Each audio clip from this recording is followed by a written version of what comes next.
on a l'impression que le réalisateur, il a fait le film qu'il voulait faire.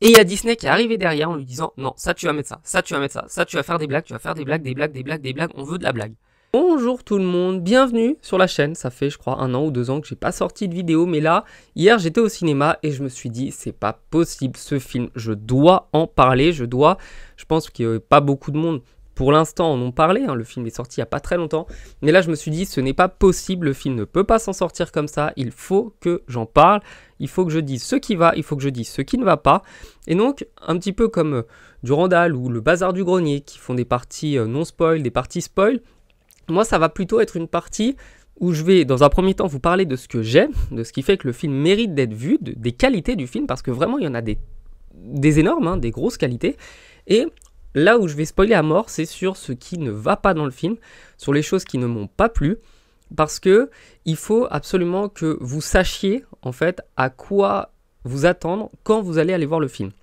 Je vous dis pas de pas le voir. Moi je vous dis, allez-y en étant préparé, parce que sinon ça va être brutal. Bref, alors dans les bonnes choses, déjà le réalisateur, c'est une bonne chose, c'est le même que celui qui a fait Prey.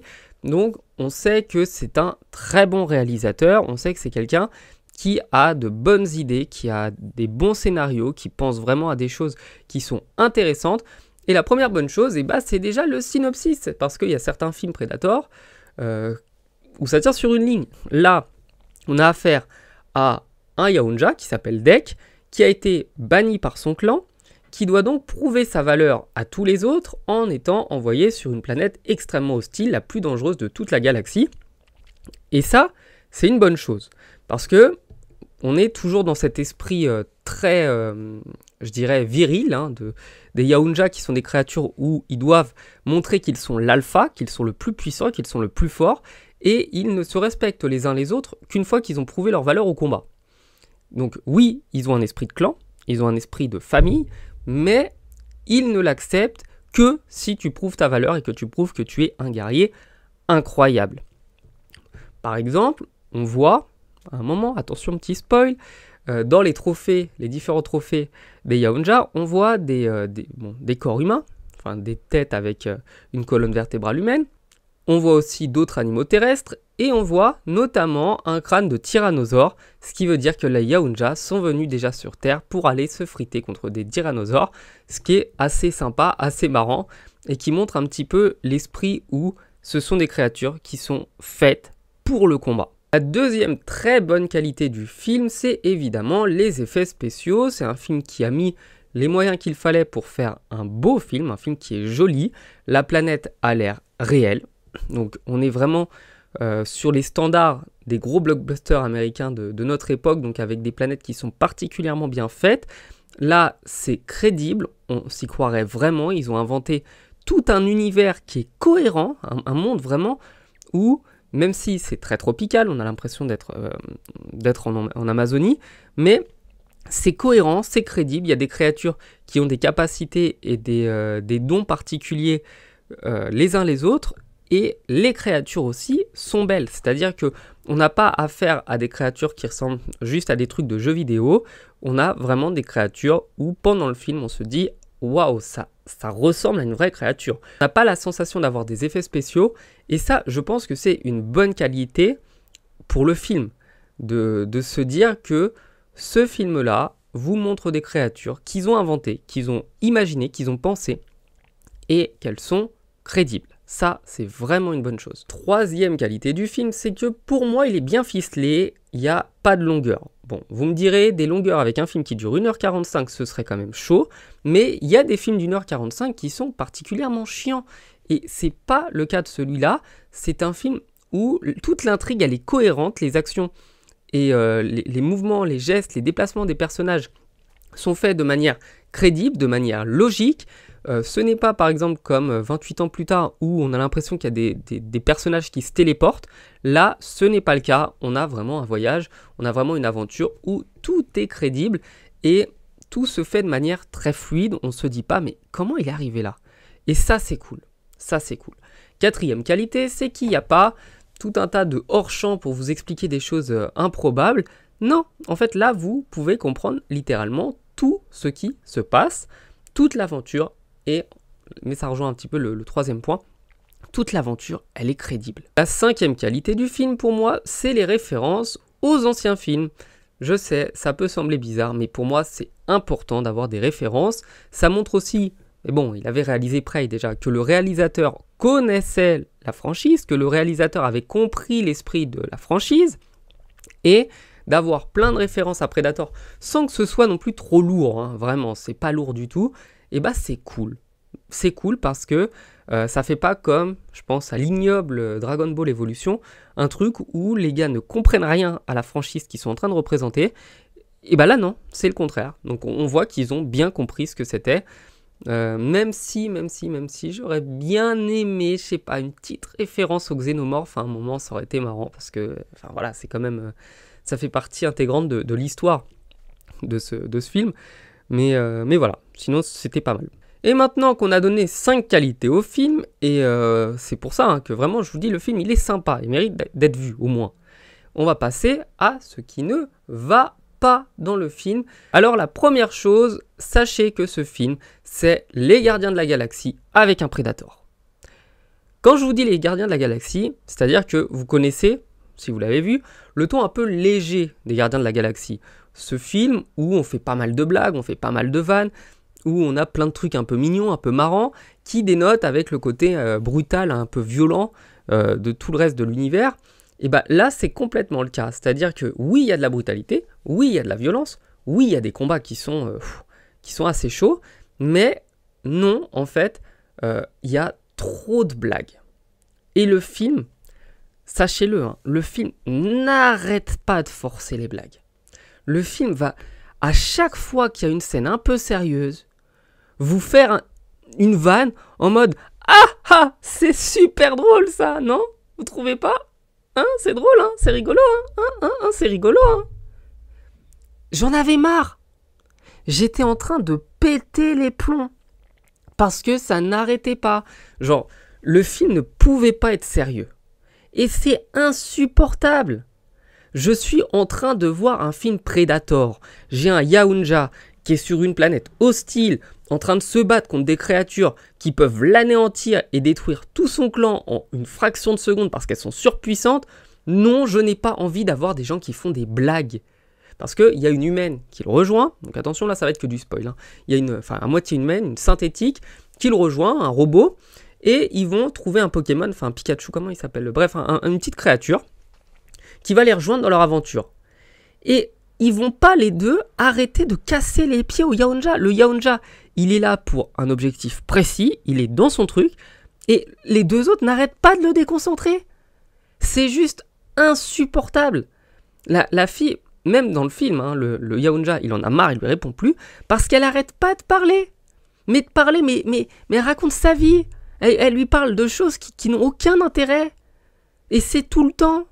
C'est vraiment insupportable en fait, elle vous déconcentre. Ce personnage Tia, elle s'appelle, vous déconcentre. Et la petite créature, c'est pareil. Quand je vous dis qu'il y a des vannes, c'est à un moment, le Yaounja, il est en train de montrer les différentes armes qu'il a aux deux. Et la petite créature, elle fait des blagues. Elle fait des blagues, elle le copie, elle l'imite. Genre dès qu'il bouge, elle va bouger pareil. Dès qu'il s'allonge, elle va s'allonger pareil. Quand il sort son épée avec des flammes au bout, son sabre recourbé qui est magnifique, qui est merveilleux, qui est incroyable, qu'est-ce qu'elle va faire?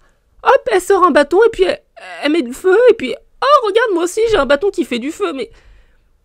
Mais c'est un film Predator. On n'est pas en train de faire des blagues avec un Predator. C'est un prédateur. Le plus dangereux de tout l'univers. C'est lui qui a flingué des tyrannosaures tout seul. On fait pas des blagues avec un bâton qui fait du feu quand même. Non mais sérieusement. Et puis c'est ça, mais dans toutes les scènes. Ce robot en fait, bon vous l'avez vu dans, je pense aussi dans les bandes annonces, ce robot il est coupé en deux. À un moment on va retrouver ses jambes. Et puis ces jambes elles vont faire plein de trucs, elles vont attaquer des gens, attaquer des robots. Et elle a des jambes qui ont des super pouvoirs toutes seules. Mais arrêtez. Mais s'il vous plaît, c'est pas drôle. Ça nous fait pas rigoler. Il y a un moment, le petit alien, pareil. À un moment, il est caché, je sais plus, les robots veulent l'attraper. Et ce petit alien, il faut savoir qu'il est très très puissant quand même. Hein. C'est une créature qui est vraiment forte. Elle va détruire plein d'humains.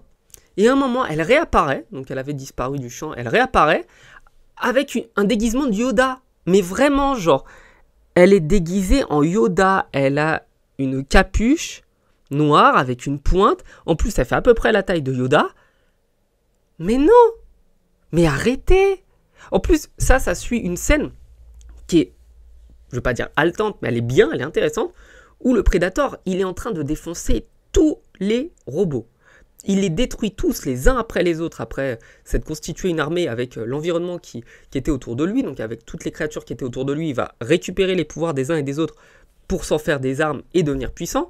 Il va se friter avec tous, et là t'as Yoda qui arrive. Juste pour te déconcentrer.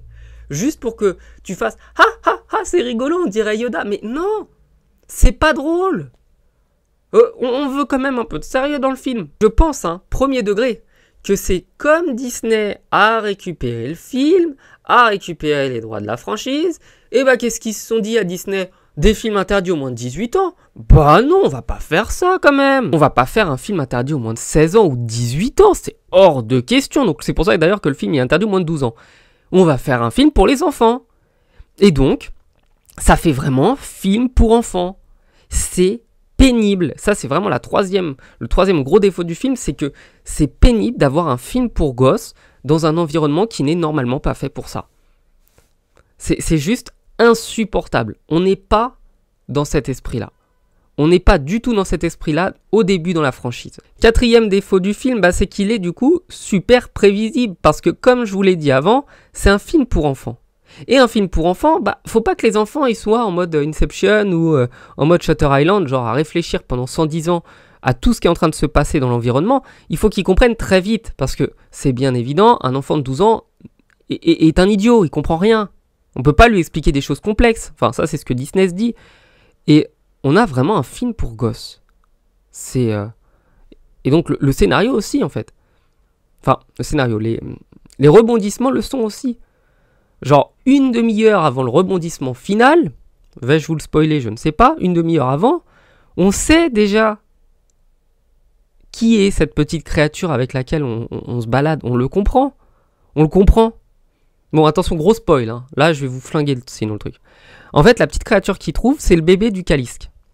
C'est son gosse.